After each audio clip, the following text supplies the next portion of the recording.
Bienvenidos a Crónicas desde la UCI y para la UCI, este proyecto de podcast que intentará ser de ayuda en nuestra práctica clínica con una visión crítica y actualizada de distintos aspectos de esta fascinante especialidad. Quiero partir el primer capítulo de este podcast con este paper que, aunque fue escrito hace más de 30 años, sigue describiendo con precisión los delirios de nuestra práctica clínica. Aunque, ojo, quiero destacar que hay conceptos clínicos anacrónicos, los cuales espero lo tengan presente, porque la idea principal acá es entregar una forma de enfrentarse a los problemas y no una actualización. Incluso se darán cuenta que en este escenario la actualización queda un poco al debe. Este paper se titula Alice en Intensive Land y su autor es el Dr. Robert Bartlett. Si el nombre te suena, no es casualidad. Bartlett es uno de los padres de la terapia intensiva moderna y uno de los pioneros, por no decir el pionero, en ECMO. Ese soporte que conocemos, que en términos sencillos podríamos decir que reemplaza la función cardiopulmonar cuando todo lo demás falla. Pero en este texto no habla el Bartlett inventor, sino el Bartlett observador y crítico. El clínico que con ironía elegante decidió mirarse al espejo de la UCI y mostrar el absurdo que a veces se esconde detrás de la ciencia. Usando el estilo de Alicia en el País de las Maravillas, Bartlett convierte la terapia intensiva en un mundo donde los números mandan y el sentido común carece. Ojo, estamos hablando de esta UCI de fantasía. Cualquier alcance con la realidad es mera coincidencia. Y por eso comenzamos aquí, porque Crónicas desde la UCI para la UCI nace exactamente en esa tensión entre la tecnología que salva vidas y la tentación de pensar que el número por sí solo, algo totalmente erróneo, nos logra hacer comprender la totalidad del estado del paciente, incluso para algunos los lleva a pensar que nos exime de realizar un examen físico como corresponde. En esta historia conoceremos a Alicia, una estudiante recién salida de ciencias básicas, con la curiosidad intacta y la lógica aún sin domesticar que muchos tuvimos y que algunos aún mantenemos o al menos tratamos de mantener. A su lado estará el doctor Conejo, quien será el becado siempre apurado y cansado, quien abrirá la puerta a Alicia a una UCI donde las fórmulas se recitan como oraciones y los números tienen más autoridad que el juicio clínico. Completan el elenco el doctor Rey, sensato y humano, la doctora Reina, jefa autoritaria y devota del monitor, los residentes, doctor Pilar y doctor Caballero, ansiosos por brillar, y la enfermera Gato, testigo silenciosa de todo lo que preferimos no mirar. Empezamos con ellos porque encarnan nuestras propias voces, la que razona, la que corre, la que obedece y la que observa en silencio.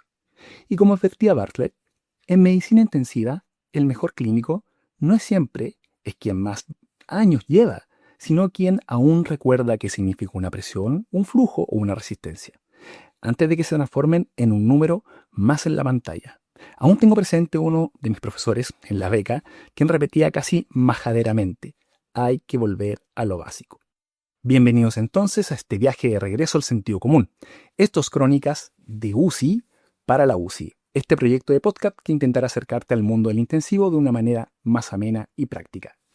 Comencemos en este mundo en que Alicia nos llevará por Intensive Land, donde el pasillo es un río de monitores y alarma. El doctor Conejo le explica a Alicia la filosofía local, haciendo alarde que todo se puede medir, todo se puede calcular. Acá se trabaja con cosas concretas, las que valen más que los adjetivos, y los números son el mejor tipo de sustantivos. Suena impecable, hasta que la práctica empieza a doblar la teoría. Primer paciente, el señor Morsa, politraumatizado, con la parotomía reciente y pendiente de resolución quirúrgica de fractura de fémur. Los datos son claros: taquicardia de 130 latidos por minuto, gasto cardíaco más bien bajo, en 3.5 litros por minuto, presión de enclavamiento de 8, PVC de 4, y el examen físico con piel fría, pegajosa, oligúrico y un hematocrito de 30%. Claramente el sentido fisiológico grita hipovolemia y bajo gasto cardíaco. Pero el doctor Conejo tira la carta que impresiona al jefe: resistencia vascular sistémica de 1734 dinas por segundo por centímetro a la menos 5. Número grande, cejas levantadas, donde la doctora Reina dicta sentencia. Abajo la poscarga. Nitropuceato de sodio. Y allí Alicia se mete donde no la invitan, diciendo que la resistencia no se mide, se calcula, siendo la presión dividida por flujo. El doctor Rey con calma pone números sobre la mesa. PAN de 80 menos PVC de 4 nos da un gradiente de 76. Siendo así, el gradiente de presión, 76, dividido por el gasto cardíaco, que es 3.5 litros minuto, da 21.7 unidades Wood. Entonces, ¿cómo se obtiene este valor de 1734 dinas por segundo por centímetro a la menos 5? Simple, con el factor corrector. 79.9 para pasar a dinas por segundos por centímetro a la menos 5. Y allí es donde Alicia señala la trampa conceptual. ¿Por qué debemos considerar que ese factor es de tubos rígidos y fluidos newtonianos, no de sangre pulsátil en arterias elásticas? Miren qué bonito el pensamiento. Por supuesto, la reina se irrita diciendo, somos científicos, y el doctor Pilar remata y da un número más grande. La doctora Reina insiste con el nitroprusiato, por lo que Alicia también insiste, el problema no es una poscarga mística, es el gasto cardíaco miserable porque falta volumen. Proponen expansión de volumen, incluso transfusión. Por supuesto, no la toman en cuenta. Para colmo, sugiere utilizar el índice cardíaco, 2.2 litros por minuto metro cuadrado, para evaluar la resistencia vascular sistémica. Se hace el cálculo de 76 del delta de presión dividido por 2.2 litros minutos metro cuadrado, que es el índice cardíaco, y nos da aproximadamente 34.5. Y por 79.9, que es el factor de pasarlo a dinas por segundo por centímetro a la menos 5, obtenemos 2.757 dinas por segundo por centímetro a la menos 5. La doctora Reina empoderadamente menciona, es aún más alto, suba el nitroprusiato. Si se dan cuenta, el equipo trata el número, pero no al paciente. Pero claramente sigo siendo un ser humano hipovolémico. Segundo paciente, el señor sombrerero. Antecedente de linfoma y colecistectomía reciente. Ingresa con fiebre, ictericia, falla renal y edema pulmonar no cardiogénico. Claramente esto es una sepsis a todas luces. Aquí el gasto cardíaco es alto, 8 litros por minuto, y para suerte nuestra, así el cálculo se nos hará más sencillo, su superficie corporal será de 1. Así que el índice queda en 8 también. Calculan resistencia indexada. Vamos a asumir que el gradiente es de 76. Dividido por 8 del gasto cardíaco, lo convertimos y nos da cerca de 760 dinas por segundo por centímetro a la menos 5. Nuevamente la doctora Reina grita, baja resistencia, escéptico. Concluye como si fuera un número que define a la persona. Pero el punto fino y más importante aquí viene con la cinética del oxígeno. Si con un consumo de oxígeno de 160 ml minuto y con una entrega de 850 ml minuto, tendríamos una saturación venosa central de 80%. Y de repente, ya algo confusa, atosigada de información, la doctora Reina pierde la paciencia y grita, monitor inútil. Alicia hace lo que corresponde. Calcula la extracción, que es básicamente dividir el consumo, en este caso 160 litros por minuto, sobre la entrega de 850 ml minuto. El resultado es de 19%. Y ya con el cálculo listo, Alicia comenta que el monitor no delira, solo describe. El doctor Rey la apoya planteando que estamos frente a una sepsis hiperdinámica de baja extracción. Dando una visión más acabada de los puestos, ven que estos valores son importantes de considerar. Bueno, y continuando con el señor sombrerero, a este se le niega, o mejor dicho, se omite una de las más fuertes recomendaciones de las guías de sepsis, que es desfocar. En este caso, un absceso en el cuadrante superior derecho que pide a gritos dentro del señor sombrerero que se drene. Pero el equipo quiere seguir estudiando e incluso proponen una RCP. Dentro de miles de más procedimientos, justamente iba pasando el cirujano, el doctor Griffin, mencionando lo más lógico. Hace falta una pequeña operación. La UCI completa se ríe de lo simple. La medicina, con sentido común, nuevamente vuelve a perder. Tercer paciente, el señor Pez, quien cursa un síndrome de distrés respiratorio severo tras neumonía viral. Lo presentan como hemodinámicamente estable y se plantea que el desafío va en relación a la programación de la ventilación mecánica. El doctor Caballero muestra orgulloso de cómo programó el ventilador con un BT, oigan bien, de 10 ml kilo, PIB de 10, FiO2 al 78 100% y muestra durante la visita lo que él considera como unos gases hermosos. Claro, PCO2 de 40, PO2 de 70. Pero Alicia mira la meseta que se muestra, 50 centímetros de agua. ¿Sabe lo que eso significa? Alvéolos completamente inflados. Recordar que más allá de 35 centímetros de agua, estiras y comprometes este frágil tejido viscoelástico. El doctor Caballero menciona que el paciente presentó un neumotórax, pero aún así todos celebran el PCO2 perfecto, como si la normalidad de un gas, ojo, justificara destruir un pulmón. Además refiere el doctor Caballero que el paciente ha subido 8 kilos, la radiografía muestra infiltrados algodonosos bilaterales, y Alicia dice, eso es agua.